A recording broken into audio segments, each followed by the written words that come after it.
Alors dans cette vidéo, je vais faire le commentaire de ce dernier modèle, le GuliKit King Kong 3 Max. Un modèle que dont je connaissais l'ancienne version, enfin la version en dessous, et que j'aime beaucoup. Alors évidemment, la nouvelle version, elle est encore meilleure. Alors, on a une manette multiplateforme. Donc, je vais d'abord montrer ce qu'il y a dedans. On a le petit guide. Le petit guide, il faut absolument le garder, il faut maîtriser l'anglais, mais on peut télécharger la version française.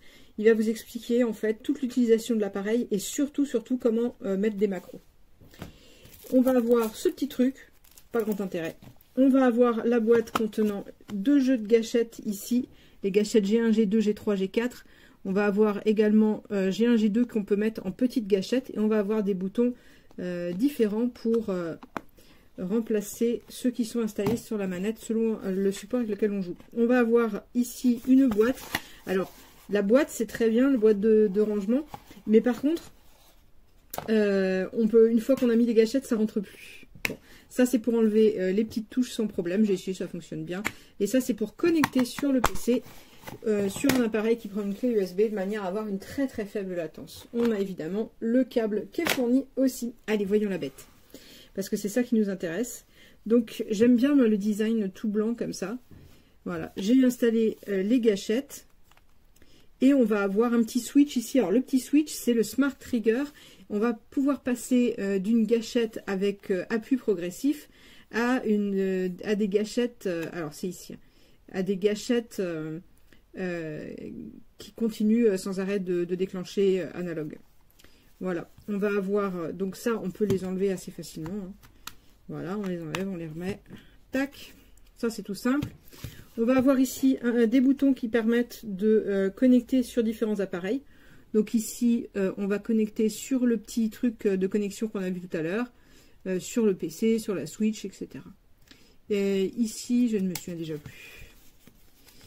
Voilà. J'ai rajouté les petits trucs qui étaient fournis en plus antidérapants. On va avoir ici une manette... alors, c'est du haut de gamme à tout niveau, c'est-à-dire qu'on va avoir le Smart Trigger, on va avoir les vibrations moteurs maglev sur les côtés qui vont faire des retours haptiques. C'est des trucs qui vont être beaucoup moins bruyants mais avec un effet assez fort parce qu'en fait ils sont sans contact. Et on va avoir les deux joysticks ici à effet Hall. Donc le effet Hall, c'est un système par aimantation, ce qui fait que il y a une réponse beaucoup plus précise et 2, il y a une usure beaucoup moins forte. Donc ça dure extrêmement longtemps ces trucs-là. La manette est assez lourde, mais elle est très agréable à tenir.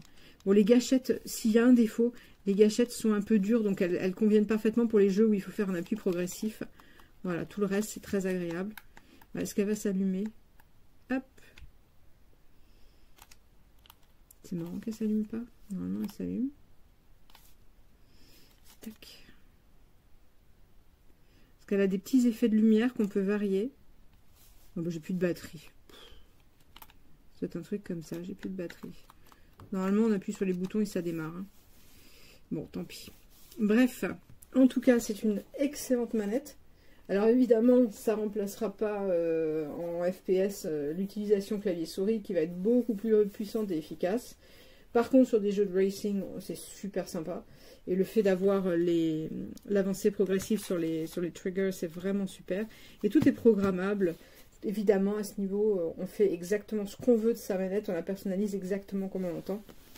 Moi, je sais que ce qui me gêne un peu, c'est qu'elle est un peu lourde. Mais autrement, non, c'est vraiment... vraiment, c'est ça. Tout le prix est justifié dans la qualité de l'appareil. Très grosse durée de vie annoncée en plus. Donc, c'est vraiment bien. Petit truc à noter, il y a une mise à jour à faire dessus directement au départ. Donc il suffit de la brancher, de faire quelques manipulations et ça lance l'installation. Voilà. Donc très bonne manette, très convaincante.